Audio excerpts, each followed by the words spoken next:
உங்க அம்மா இப்படி சொல்லிட்டு போறாங்க? இப்ப என்ன செய்ய போற? அதான் தெரில மச்சி. டேய் பேசாம பத்மா மேட்ரை வீட்ல சொல்லிடலாமா?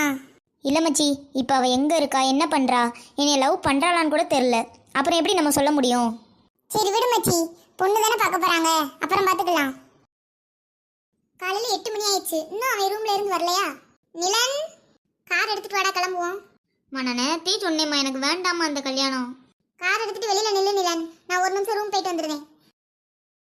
வாங்கக்கா. நல்லா இருக்கீங்களா? பொண்ணு எங்க காண ரெடி ஆயிட்டு இருக்காளா? நல்லா இருக்கேன்க்கா, இந்த கூட்டிட்டு வரேன். பொண்ணு நல்லா இருக்காளடா? மா நல்லாவே இல்லை, எனக்கு இந்த பொண்ணு வேண்டாம், எனக்கு இந்த கல்யாணமும் வேண்டாம். ஃபர்ஸ்ட் நீ பொண்ணை பாருடா, அப்புறம் வேணுமா வேண்டாமான்னு சொல்லு. மா என்னடா உணர்ச்சி வசப்படாம அமைதியா உட்காரு. உன் பத்மா தான் கல்யாண பொண்ணு. பசங்க 2 பேரும் தனியா பேசிட்டு வரட்டும், ரொம்ப நாள் கழிச்சு பார்த்துருக்காங்க.